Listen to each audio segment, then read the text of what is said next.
In Chicago's underworld, silence isn't polite. It's survival. You don't speak unless spoken to. You don't stare. And you never, under any circumstance, interrupt Barl Russo. So when the quiet inside the Gilded Lily shattered that rainy Tuesday night, it wasn't a gunshot that froze the room. It was a baby screaming. Not a whimper. Not a cry. A raw, panicked scream that cut through the club like a blade, coming from the arms of the most feared man in the city. Hands drifted toward hidden guns. Conversations died mid-sentence. The air thickened, heavy enough to choke on. And then, from the edge of the room, someone stepped forward. A waitress nobody recognized. A girl who should have been running for her life. Instead, she walked straight toward the monster. Chicago rain never washed anything clean. It only made the grime slicker. Outside, water streaked down the windows of the Gilded Lily, blurring neon lights into dirty smears. Inside, the city's most exclusive supper club usually hummed with low voices, clinking crystal, and quiet deals worth millions. Tonight, that atmosphere was gone. For 20 straight minutes, a baby had been screaming. The sound was primal, guttural, desperate, terrifying.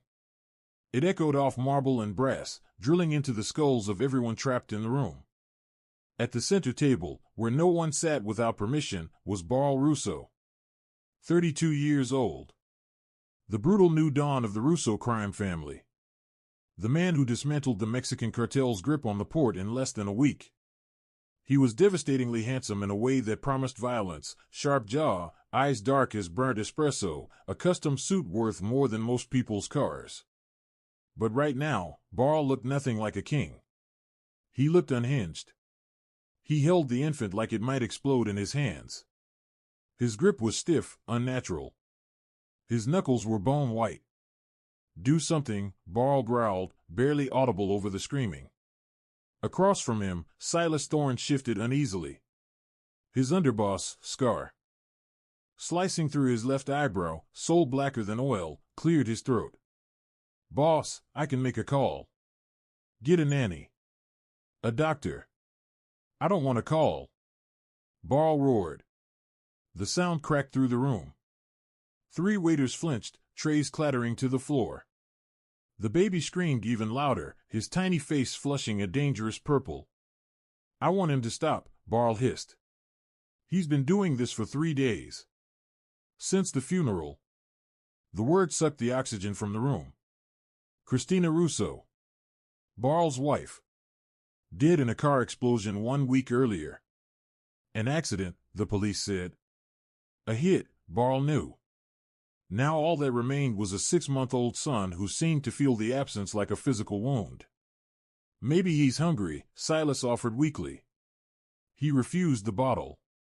He refused the pacifier. Barl's eyes darted around the club. People were staring. He hated that. Staring meant weakness. And Barl Russo was never weak. "If he doesn't stop, I'll put a bullet in the ceiling." In the shadows near the service station, a new waitress adjusted her apron. Her name tag read Nora. Her hands were shaking, but not because of the heavy trays. Her dark hair was pulled into a severe bun. Oversized glasses hid her face, deliberately. She wasn't watching Barl. She was watching the baby. Watching the rigid way he was held. The tension radiating from the man gripping him.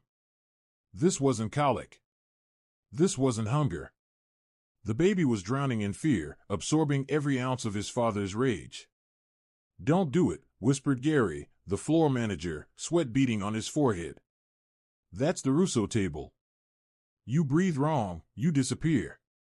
"The baby can't breathe, Gary," Nora whispered back, voice rough. "Look at him. He's hyperventilating." "Not our problem." It became everyone's problem when Barl slammed his fist onto the table. The crack sounded like a gunshot. "Is there no one in this incompetent city who can help me?" Silence fell, thick, absolute, broken only by Leo's gasping screams. Nora didn't think. Something old and bury. D inside her took control. She walked. Past Gary. past the frozen sommelier. Straight toward the table no one approached. Silas stood instantly, hand moving toward the bulge beneath his jacket. Back up, sweetheart. Barl looked up. His eyes were bloodshot. Wild. What do you want? Nora didn't look at him. She looked at Leo. He's not hungry, she said, voice trembling but steady. And he's not sick. He's terrified. And who are you? Barl spat. A pediatrician waiting tables, she said quietly. I'm someone who knows that holding him like a shield is making it worse. She extended her arms. Boss, don't, Silas warned. Barl stared at the screaming bundle. Then at the waitress, cheap uniform, scuffed shoes, fear in her eyes, and something else. Resolve. He was exhausted. Hollowed out by grief. He shoved the baby into her arms. If you drop him, you die.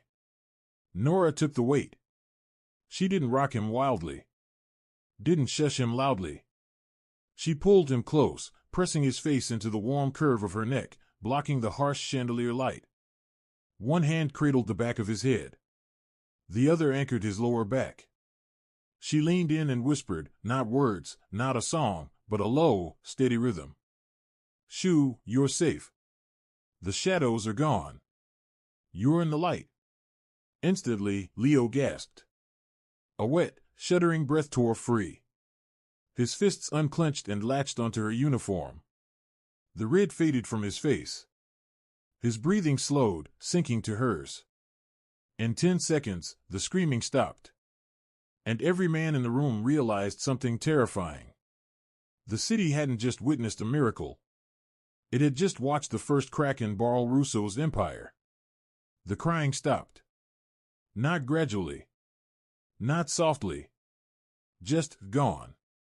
Within half a minute, Leo's tiny chest rose and fell in slow, even rhythm.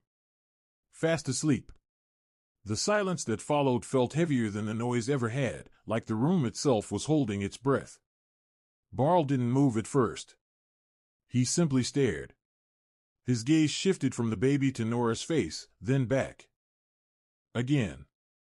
And for the briefest moment, so fast it was almost invisible, something flickered behind his eyes. Recognition. Not of her face, but of the feeling. The way she held the child. The calm certainty in her movements. The instinct.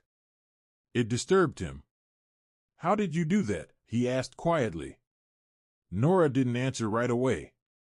She carefully eased the sleeping infant back into his carrier, adjusting the straps with practiced care. Her eyes stayed lowered. He was overstimulated, she said softly. He needed warmth. A heartbeat. Not a suit jacket. She took a step back, trying to disappear into the background again. She didn't make it. Barl's hand shot out and locked around her wrist. His grip was iron, firm, unyielding. What's your name? Her pulse spiked. Nora, she said quickly. Nora Miller. Barl didn't respond. He studied her instead. Her hands, rough, calloused from work.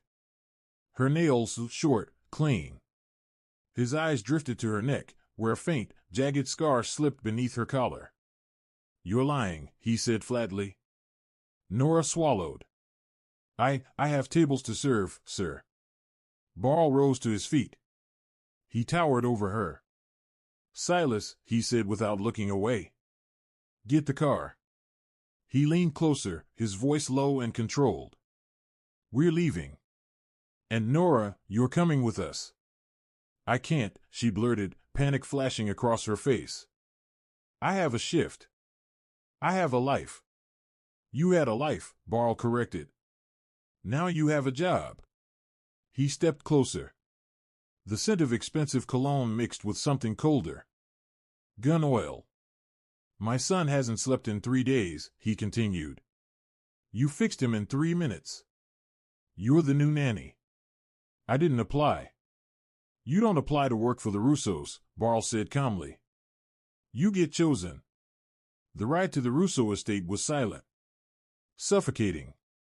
Nora sat in the back of the armored SUV, pinned between the car seat holding the sleeping Leo and a door that refused to open. Child locks. Of course. She watched the Chicago skyline fade into darkness as the city gave way to quiet. LTHY suburbs. Her heart hammered like a trapped bird. He doesn't know, she told herself. If he knew who I really was, I'd already be dead. In the front seat, Barl scrolled through files on a tablet. She could feel his eyes on her through the rearview mirror. Nora Miller, he said suddenly. Born in Ohio. No social media. Social security number issued 3 years ago. Worked a diner in Jersey. Cleaning jobs in the Bronx. She swallowed hard. I move around. People who move around are usually running, he replied. Debt? An ex? The law? Just bad luck. Well, Barl said, as the car slowed, your luck just changed. The gates opened. The Russo estate wasn't a house, it was a fortress pretending to be one. Stone walls. Cameras everywhere. Guards with German shepherds pacing the perimeter. As the car stopped, Silas opened the door and smirked. Welcome home, sweetheart. His eyes were cold. He didn't like loose ends. And Nora was a very loose one. Inside, the mansion was vast and empty. Cold. Minimalist. Beautiful in a way that felt hostile, like a museum where touching anything was forbidden. Nursery, Barl ordered. She stays in the adjoining room. Take her phone. No outside contact. This is kidnapping, Nora protested. You can't just keep me here. Barl paused halfway up the marble staircase and turned. I'm paying you $10,000 a month. All expenses covered, he said evenly. You take care of Leo. You keep him quiet. He gestured toward the front door. If you want to leave, walk out right now. Nora looked at the door. She could run. Disappear again. Then Leo stirred. A tiny, frightened whimper escaped him. Nora's chest tightened. The baby with her sister's eyes. The last blood she had in this world. I'll stay, she whispered. Barl nodded. Good choice. He turned to Silas. If she leaves the nursery floor tonight, break her legs. He said it like an afterthought. The nursery was massive. Bigger than her entire apartment. Toys lined the shelves, PR. Pristine and untouched. The room felt sterile. She placed Leo in the crib. He settled instantly. You got lucky downstairs, Silas said from the doorway, flicking open a switchblade. Barl's grieving. Vulnerable.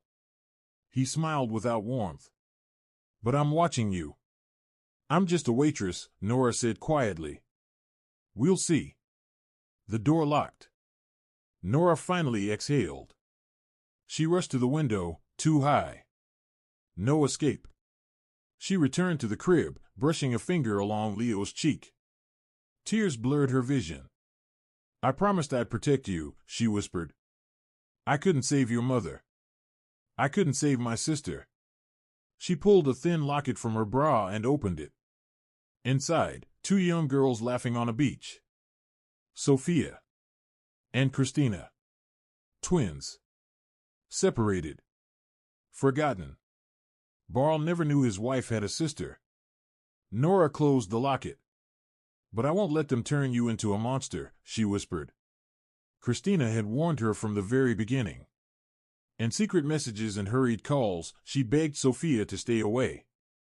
This house was dangerous. The people inside it were worse. But 2 weeks ago, a letter arrived, one Christina had clearly written in fear. If anything happens to me, you have to find Leo. Don't trust Barl.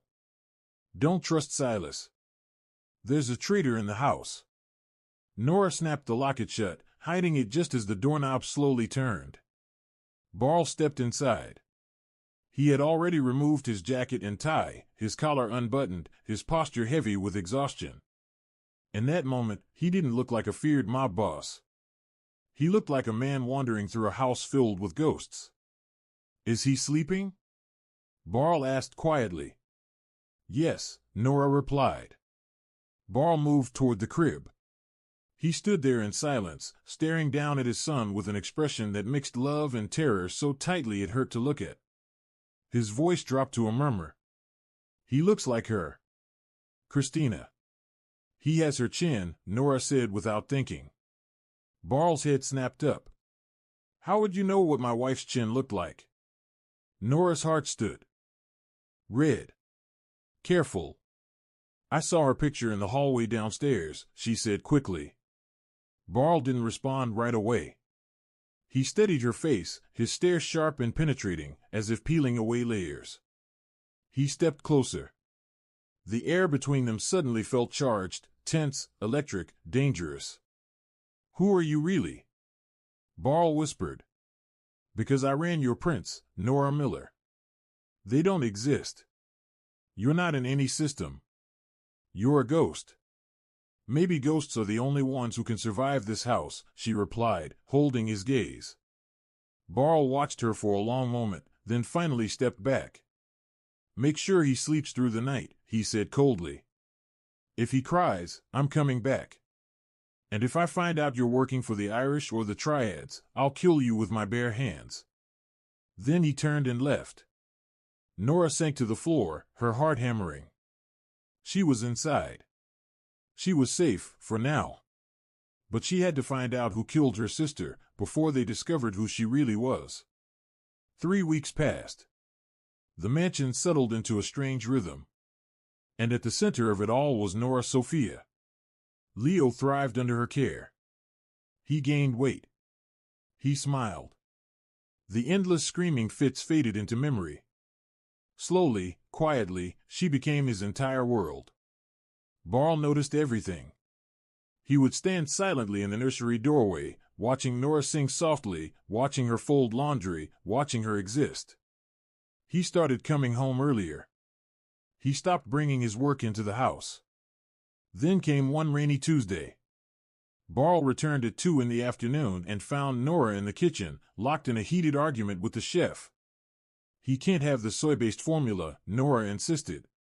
It gives him a rash. Mr. Russo insists on the imported brand, the chef argued. Mr. Russo doesn't change the diapers, Nora snapped. I do. She turned and walked straight into Barl's chest. She stumbled back, but he caught her by the elbows, steadying her. His hands were warm, strong, and unexpectedly gentle. She's right, Barl said to the chef. Do what she says. The chef nodded and retreated. You have a sharp tongue for a nanny, Barl said, a trace of amusement in his voice. It was the first time Nora had seen him almost smile. The change was startling. It softened him, shaved years off his face, made him look human. I'm just looking out for Leo, she said, stepping out of his grip.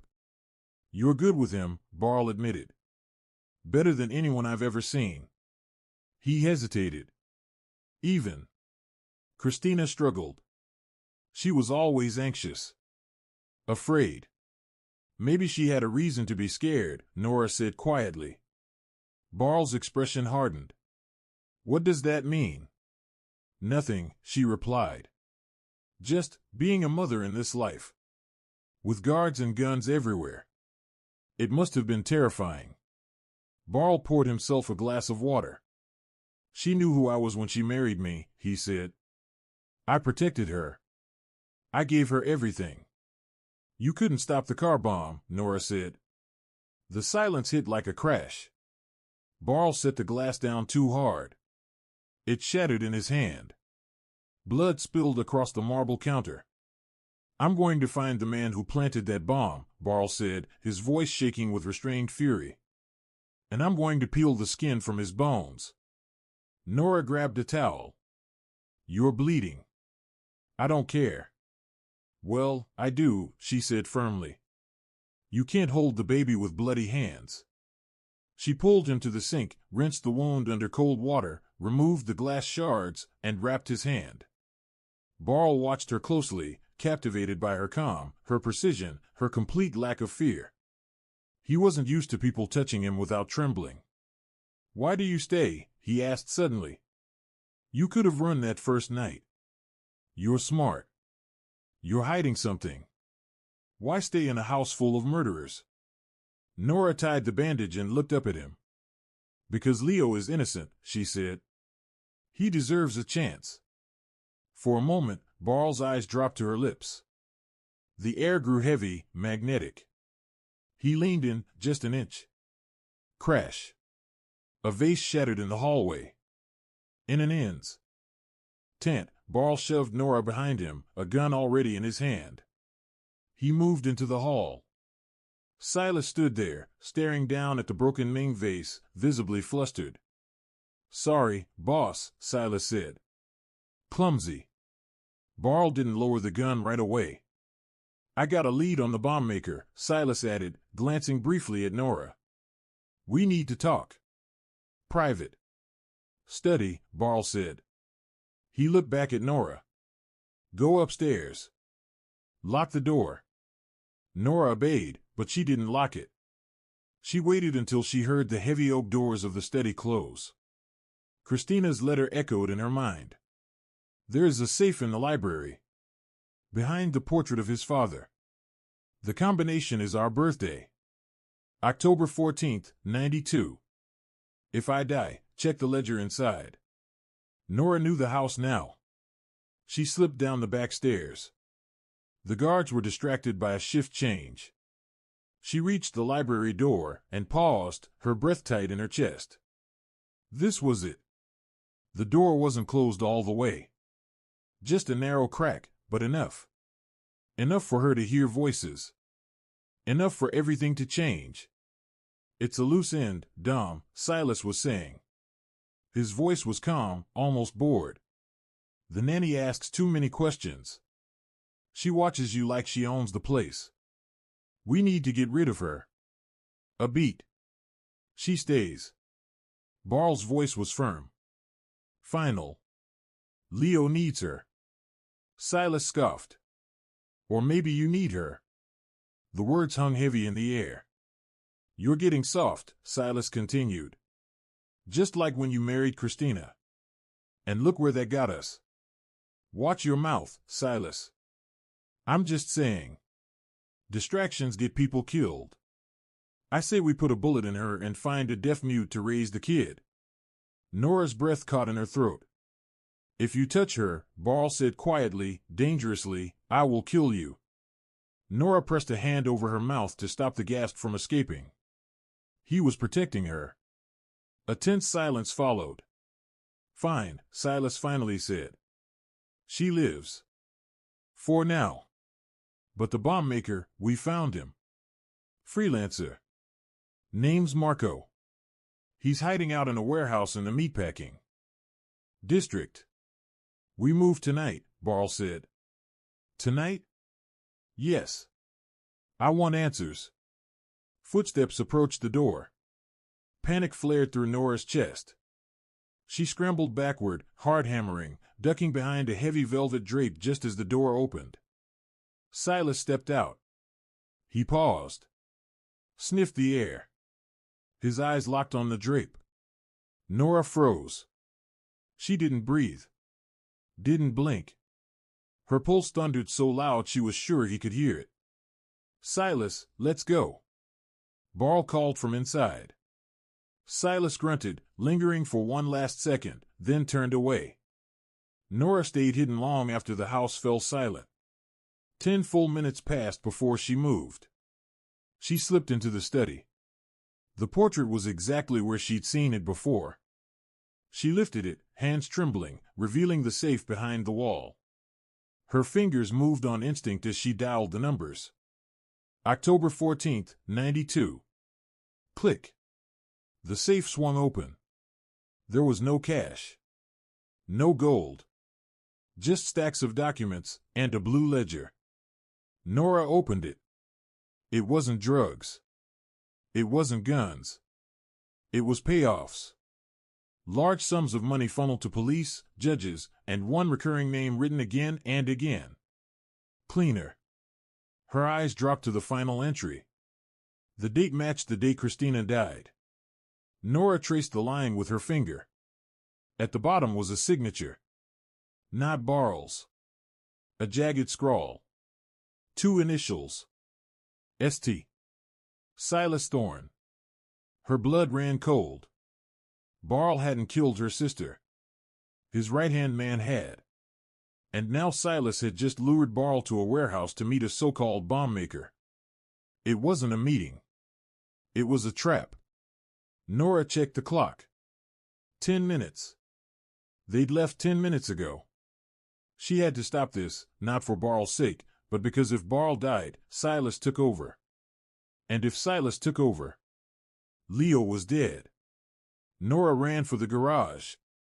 She didn't have a car, but beneath the tarp sat Barl's vintage Ducati, dark and lethal like a coiled animal. She yanked the cover off, grabbed a helmet, and swung a leg over the bike without hesitation. She wasn't just the nanny anymore. She was Sophia Ross. Eine. And she was going to war. The warehouse district reeked of brine, diesel, and old blood. Rain poured down in sheets, hammering against the corrugated metal roof of Warehouse 17B. Inside, the space was dim, lit only by flickering fluorescent bulbs hanging from chains. Barl entered first. His footsteps echoed across oil-stained concrete. The warehouse was vast, abandoned machines loomed under tarps, shapes hunched in the shadows like crouching beasts. "Where is he?" Barl asked. The hair on his neck stood up. The air tasted wrong. Metallic. In the back office, boss, Silas replied, staying 3 paces behind him. Barl stopped. There was no back office. Just a loading bay door and stacks of empty wooden crates. "You know, Dom," Silas's voice shifted. The respect drained from it, replaced by sneering arrogance. "The problem isn't the grief. It's the weakness." Barl turned slowly. "The baby cries and you fall apart. A waitress looks at you sideways, and you bleed for her." Silas had stopped walking. In his hand was a matte black Glock, aimed straight at Barl's chest. "It's sad," Silas continued. "You were a king once.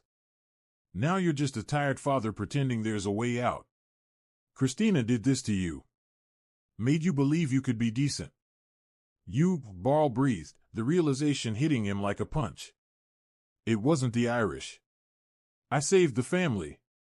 Silas shouted, his mask cracking. "She was convincing you to go legitimate. The Russo Empire doesn't sell insurance, Dom. We sell fear. I'm going to kill you slowly." Silas smiled. Cold. Cruel. "No. You're going to die right here. Then I'm going home to smother that screaming brat of yours. And the nanny? Maybe I'll." The roar of an engine cut him off. Not a car. A scream of mechanical fury. The metal loading door exploded inward as the Ducati burst through, airborne, mud-soaked, unstoppable. The rider hit the concrete sideways, skidding at terrifying speed straight toward Silas. Gunfire erupted. Silas dove back just in time as the bike slammed into a support pillar in a shower of sparks. Nora rolled free, crashing hard onto the concrete. Her helmet struck with a brutal crack. Stars burst across her vision. "Get her!" Silas screamed. 4 men emerged from behind the crates, hired muscle, cheap suits, expensive guns. Barl didn't hesitate. The moment Silas's focus shifted, violence erupted. He disarmed the nearest mercenary, snapping the man's wrist and using him as a shield as bullets tore through the air. Nora ripped off her helmet and staggered to her feet, unarmed and shaking, but alive. She spotted a gunman lining up a shot at Barl's back. She grabbed a rusted chain hanging from a hoist and swung with everything she had. Steel met flesh. The gunman dropped, screaming. Barl looked at her. The quiet nanny. The girl who hummed lullabies. Standing in a firefight, swinging a steel chain like a warrior. And in that moment, everything changed. Protective fury detonated in his chest, hotter, sharper, and more consuming than anything he had ever known.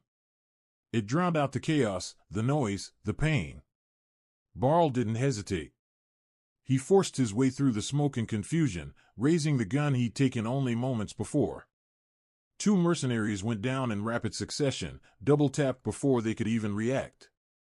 The warehouse thundered with gunfire, each shot cracking through the cavernous space like a hammer strike. Silas saw it happening. He saw his hired muscle dropping, one by one, and panic finally broke through his composure. He fired wildly as he retreated, a desperate parting shot that clipped Barl's ribs. White-hot pain flared across his side, but Silas didn't wait to see if it had done the job. He turned and bolted for a side exit. "He's getting away!" Nora shouted, her voice cutting through the ringing in Barl's ears. She pointed, eyes wide. Barl tracked the fleeing silhouette of the man who had betrayed him, then looked back at Nora. She was trembling, soaked in rain and grease. Her clothes torn, a bruise already darkening her cheek. Sirens wailed somewhere beyond the walls, closing in fast. The police. Silas's insurance policy. "Let him run," Barl growled. He grabbed Nora's arm, biting back a hiss as the movement tugged at his injured ribs. "Clear's throat, we move. Now." They burst out into the downpour, rain hammering the pavement as they left blood and bodies behind. The Ducati lay ruined, twisted metal and shattered glass. "How did you even get here?" Barl snapped, pulling her into a narrow alley. "I stole your bike." Despite the blood soaking through his shirt. Despite the collapse of everything he'd built. Barl let out a sharp, humorless laugh. "You're fired." "Good," she shot back, struggling to keep pace. "I hate this job." They vanished into the shadows just as police cruisers screamed into the warehouse lot, tires shrieking against wet asphalt. Getting back to the estate was a nightmare, dark back alleys, abandoned streets, stolen cars. By the time they breached the perimeter gate, Barl was barely holding himself upright. Blood loss was catching up to him fast. The guards froze when they saw him. Their boss, battered, bleeding, and the nanny beside him looking like she'd survived a war. "Locked down," Barl ordered the head of security. His voice was weak, but the authority in it was absolute. "Nobody in or out. If Silas Thorne shows his face, put his head on a spike at the gate." They reached the foyer before his strength finally gave out. Barl collapsed onto the bottom step of the grand staircase. Nora was instantly at his side. She didn't hesitate. She tore open his shirt, exposing the wound. The bullet had grazed his left side, ripping flesh along the ribs. Ugly. Bloody. Painful, but not fatal. "Medical kit." "Master bathroom," she barked at the stunned butler. "And whiskey." "A lot of it." The man scrambled away. For the next hour, Nora worked with ruthless focus. She cleaned the wound, stitched torn flesh together, and wrapped his ribs tight. Her hands only shook when she paused, never while she worked. Barl sat there on the stairs, drinking aged scotch straight from the bottle, watching her in silence as the adrenaline drained away, replaced by a cold, simmering fury and questions. When she finished, she leaned back on her heels and wiped sweat and blood from her forehead with the back of her hand. Her glasses were gone, lost in the crash. Without them, her eyes were striking. Intense. "Leo's still asleep," she said quietly. "I checked the monitor." "Good." Barl set the bottle down. The silence in the massive house pressed in on them. "Now, talk." Nora looked away. "Talk about what?" "You need rest." He reached out and caught her chin, forcing her to face him. His grip wasn't cruel, but it was inescapable. "Don't play games with me, Nora. Not tonight. You ride like an outlaw. You fight like you grew up on the street. You knew Silas was setting a trap." "How?" She closed her eyes. The truth was unavoidable now. "The safe in the library," she whispered. The combination was Christina's birthday. Barl froze. His thumb traced her jaw slowly. How do you know Christina's birthday? Because it's my birthday, too. She reached into her damp shirt and pulled out a silver locket. Snapped it open. Held it up to the light. The chandelier caught the photo, two identical girls, laughing. Barl stared. Then he looked at her. Really looked. Past the tight bun. Past the shapeless uniform. He saw the cheekbones. The eyes. The resemblance he tried to explain away. He recoiled like he'd been burned, dropping his hand. You're the twin, he whispered. Sophia. Yes. His voice rose, each word sharp with betrayal. You lied to me. You infiltrated my house. You handled my son under false pretenses. Christina told me to, Sophia said, her voice trembling. She sent a letter before she died. She said if anything happened to her, I had to protect Leo. She warned me there was a traitor. I didn't know it was Silas until tonight. I found the ledger. He paid the bomber. Barl stood, wincing as pain lanced through his side. He paced the marble floor like a caged animal. Yo! You should have come to me. You? Sophia shot back, standing her ground. You're the Dawn. For all I knew, you ordered the hit. You think I trust men like you? Men who solve problems with car bombs and warehouse shootouts? I loved her. Barl roared. His voice echoed up into the high ceilings. I would have burned the world down for her. Then why is she dead? Sophia demanded. Why did my sister die terrified in a car you bought her? The words hit harder than any bullet. Barl stopped pacing.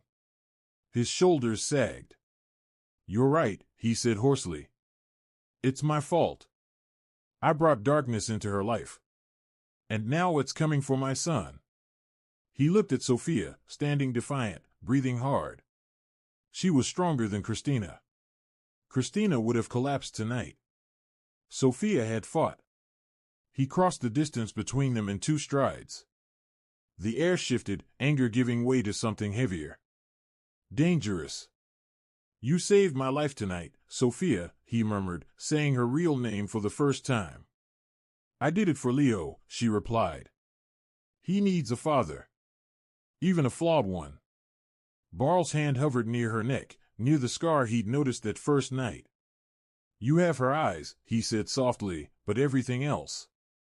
Fire and water were never meant to touch. And yet, in the quiet aftermath of violence, they did. Because when death is close enough to breathe on your neck, instinct takes over. He leaned in. She didn't pull away.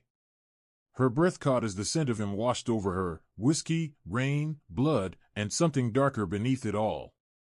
His lips brushed hers, not confident, not soft. It was tentative, almost hesitant, like a question asked in the shadow of a grave. Then it wasn't a question anymore. The kiss turned raw and urgent, born from grief, adrenaline, and an attraction neither of them had dared name while it quietly smoldered for weeks. It wasn't tender. It was survival colliding with want.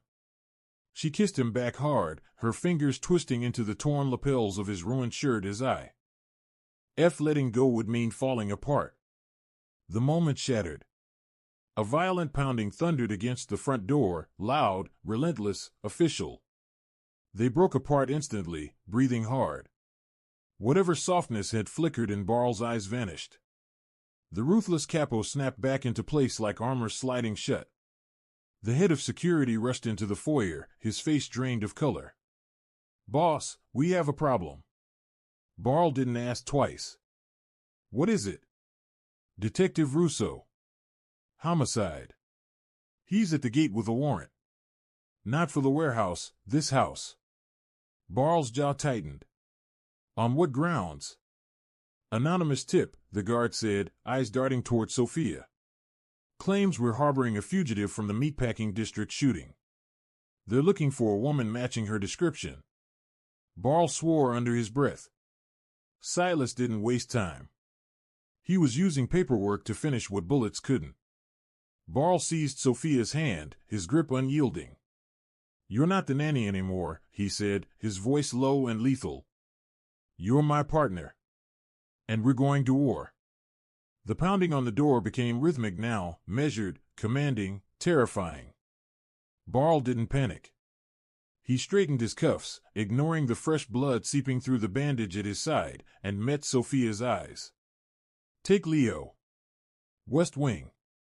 There's a panel behind the tapestry, panic room. It's impenetrable." Sophia shook her head, fear sharpening her voice. "Nothing is impenetrable to the man who built your security system. Silas knows the codes. I'd be locking myself in a steel coffin." Barl froze. She was right. He had trusted Silas with everything, his life, his home, his secrets. That trust was now aimed straight at his throat. The roof, he decided. Storm's bad, but the helicopter pad connects to a service ladder down the east wall. It's dangerous, but Silas won't expect it. Wait for my signal. If things go wrong, run. Don't look back. Sophia lifted Leo from the crib. The baby stirred, sensing the tension, a soft cry rising in his throat. She pulled him close, pressing him against her chest, humming low and steady until he quieted. "Shoo, little lion," she whispered. Silent as a mouse. She didn't look back at Barl. If she did, she wouldn't leave. She vanished into the shadows of the upper hallway just as the front doors exploded inward. Downstairs, Barl stood calmly in the center of the foyer, a glass of scotch in hand, looking bored rather than bleeding. Detective Evans strode in first, followed by 4 uniformed officers. Thick-necked. Dead eyes. Barl knew the type. A man who'd gambled away his pension and found new income in betrayal. "Mr. Russo," Evans smirked. "Apologies for the interruption. We've had reports of a domestic disturbance and a fugitive." "I was enjoying a drink," Barl replied smoothly. "The only disturbance here is your muddy boots on my Italian marble." "We're looking for a woman," Evans said, stepping closer, breath heavy with cheap tobacco and rain. "Witnesses say she ran here after a massacre downtown." "I have a nanny," Barl shrugged. "She's asleep. I'd prefer not to wake the baby." Evans sneered. "We'll decide that. Search the house. Every room. You have a warrant?" "Exigent circumstances." Evans leaned in, lowering his voice. "Silas sends his regards. Says the transition of power will be painless if you cooperate. Give us the girl. We leave you alone." Barl took a slow sip of scotch. "You know the problem with betting on a traitor, Evans? They tend to betray everyone." Evans narrowed his eyes. "Is that a threat?" "It's financial advice." Barl flung the scotch straight into Evans's face. The alcohol burned his eyes, buying half a second of blindness, and that was all Barl needed. A knee to the gut. A brutal chop to the neck. Evans folded. "Now!" Barl roared. His loyal guards surged from the shadows. The foyer erupted, not gunfire, but fists and bodies crashing together. Chaos. Shouts. Bone against bone. Barl didn't stay to watch. He sprinted up the stairs, pain ripping rough his side. He'd bought Sophia time, but not enough. Silas wasn't outside. Silas was already inside. On the roof, the storm was a living thing. Wind howled like a beast. Rain lashed Sophia's face like needles. Leo was strapped tightly to her chest, shielded beneath her coat as she moved toward the service ladder, boots slipping on rain-slicked tiles. Click. The sound cut through the storm, sharp, unmistakable. A hammer cocking. Sophia froze. She turned slowly. Silas stepped out from behind the chimney stack, soaked, his tailored suit destroyed, his face twisted with pure hatred. In his hand was a silver pistol, Christina's favorite. The irony made her stomach turn. "I knew you wouldn't choose the panic room," he shouted over the wind. "You're a street rat, Sophia. Rats don't like traps. They like exits. Let us go. Sophia screamed back. You have the business. You have the money. Why kill a baby? Silas's lips curled. Because he's the heir. As long as that kid breathes, I'll never be more than a placeholder. I want the throne. He raised the gun and took aim. The gun was aimed straight at Sophia's chest. Her heart pounded so hard it felt like it might tear free as she stared down the barrel. Rain soaked her hair, her clothes, the rooftop beneath her feet. Christina trusted you, Sophia cried, stumbling backward, closer and closer to the edge. She told me you were her friend. I was. Silas shouted, his voice cracking despite his rage. His grip on the gun trembled. I loved her. Sophia shook her head, tears mixing with rain.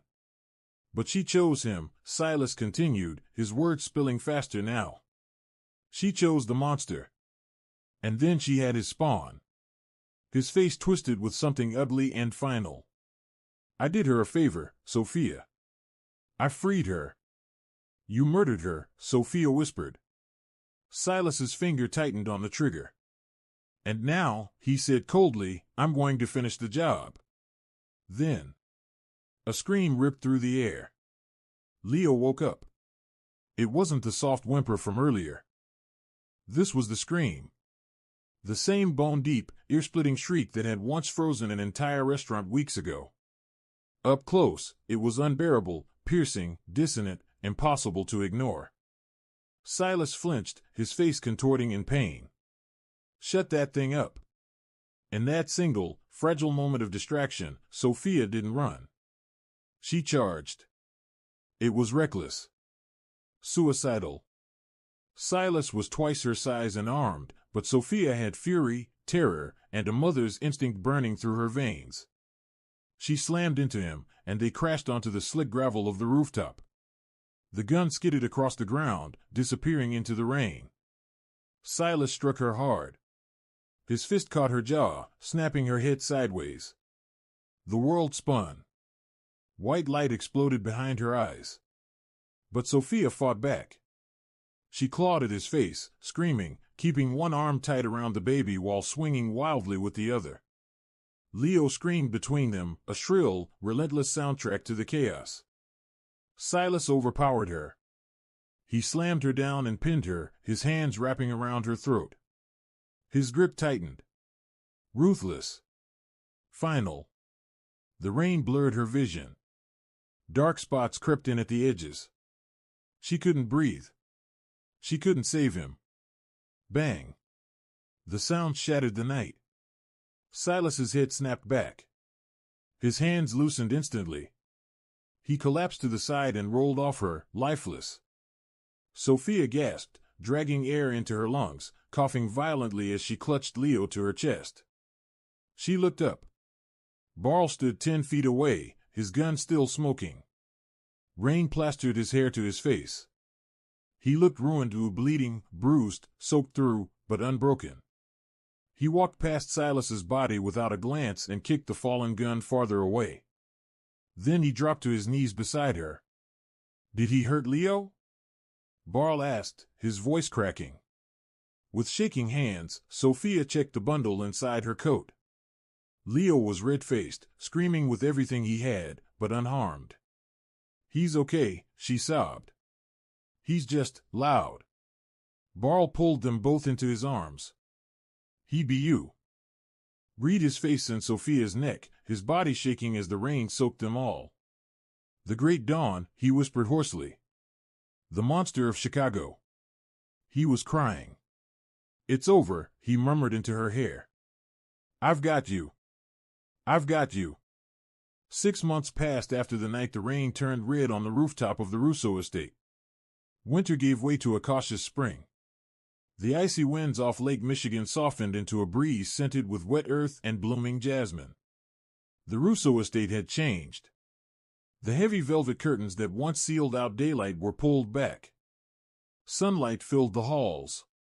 The nursery, once a pristine room of untouched luxury, was now a joyful disaster of colorful blocks, soft blankets, and scattered toys. But the greatest change wasn't in the rooms. It was in the man standing at the window of the master's study. Barl Russo adjusted his cufflinks. The jagged scar along his side still ached when it rained, a permanent reminder of Silas's betrayal. He welcomed the pain. It grounded him. It reminded him he was alive. "You're going to wear a hole in the carpet, Dom," a gentle voice said. Barl turned, and his breath caught, just like it always did. Sophia stood in the doorway. She was no longer the frightened waitress hiding behind oversized glasses.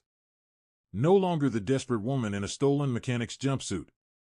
Tonight, she was the lady of the house. Emerald silk draped her frame, leaving her shoulders bare. Her dark hair fell in loose waves down her back. And her eyes, Christina's eyes, no longer carried a ghost. They held warmth, strength, life. "I'm not nervous," Barl lied, stepping closer. "You are," Sophia teased, reaching up to straighten his tie. Her fingers brushed his pulse. "It's just a party. You faced cartels and FBI raids. You can handle a christening." "It's not the party," Barl admitted quietly. "It's what it means. Tonight, we stop hiding. Tonight, the city knows who you are. Who we are." Sophia smiled without hesitation. "Let them look. I'm not AFR 8 anymore." A happy squeal echoed down the hall, followed by the enthusiastic rattle of a toy.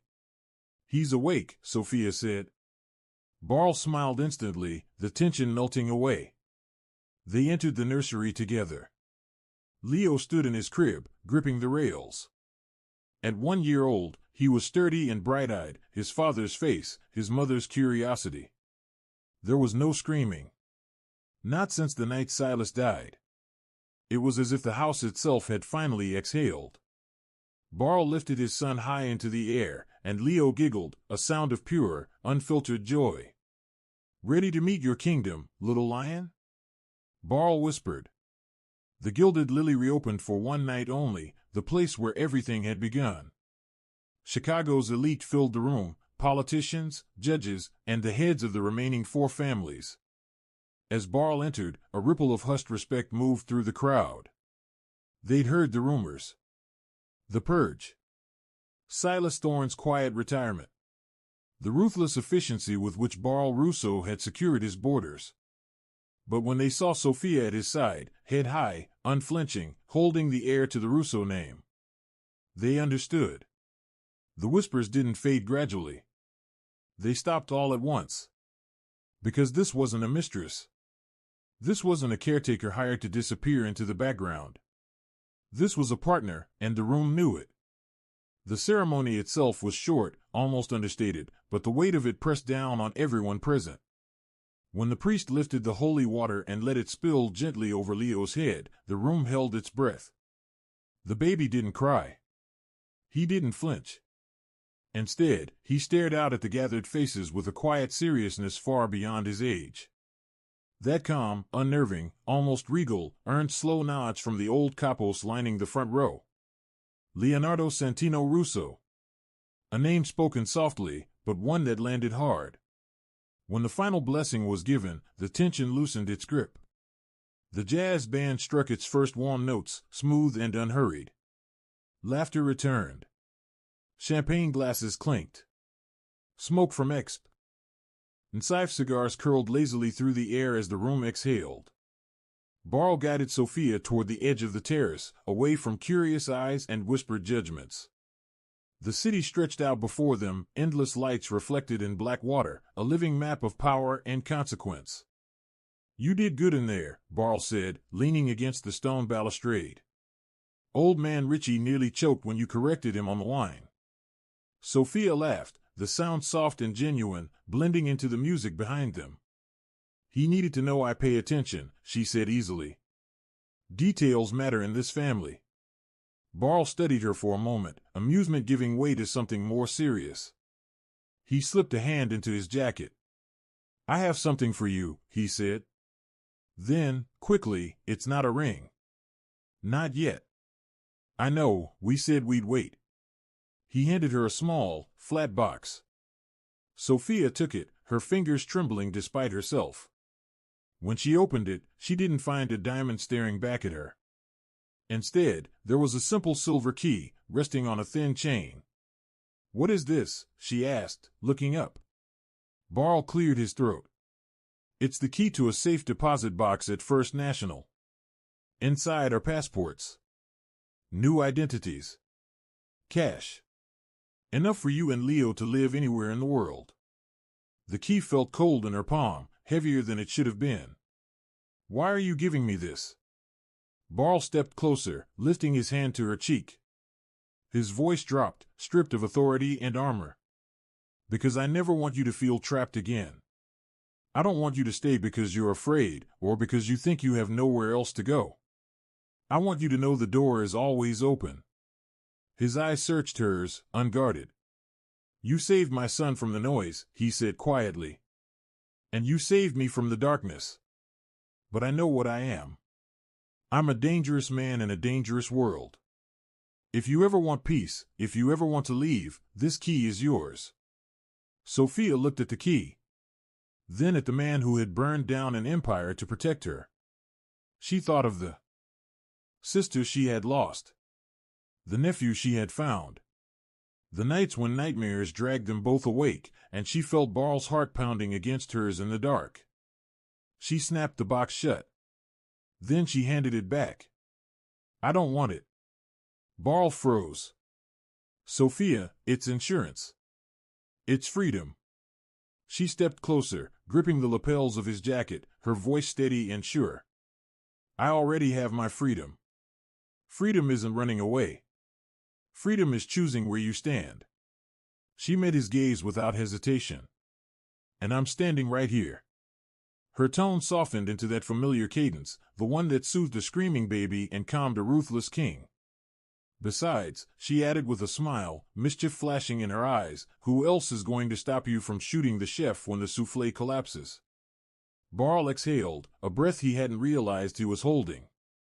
Without another word, he turned and tossed the key over the balcony. It vanished into the shadows of the garden below. "Okay," he said, pulling her against him. "Then you stay." "I stay," she promised. After a beat, his lips brushed her ear. "Then I have a different question. The nursery, it's big enough for two, don't you think? Leo might need a brother. Or a sister. Someone to protect." Sophia blushed, burying her face into his shoulder. "One miracle at a time, boss." Barl smiled, his gaze drifting across the room to where Leo was currently charming the wife of a senator. "We have time," he said. "All the time in the world." The music swelled into something slow and soulful. Barl began to sway, drawing Sophia into a gentle dance beneath the moonlight. For the first time in his life, he didn't scan the room. He didn't check the exits. He just held the woman he loved, listened to his son's laughter, and let the quiet wash over him. The screaming was over. The story was just beginning. And that is how a single scream changed the fate of the Chicago underworld. Not guns. Not money. But a sister's love and a father's redemption. Barl. And Sophia proved that even in the darkest corners of the city, family isn't defined by blood. It's defined by who you're willing to bleed for. The Gilded Lily still stands today. And legend says that on a rainy Tuesday, if you look closely, you might see the Don and his lady in the back booth, doing nothing at all but enjoying the silence. Wow. What a ride. I genuinely got chills when Sophia tackled Silas on the roof. If you enjoyed this story and want more intense Mafia romance and dramatic storytelling, hit that like button, it really helps the channel. What was your favorite moment? Did you suspect Silas from the start? Let me know in the comments. Don't forget to subscribe and ring the bell so you never miss the next episode. Thanks for listening. I'll see you in the next one.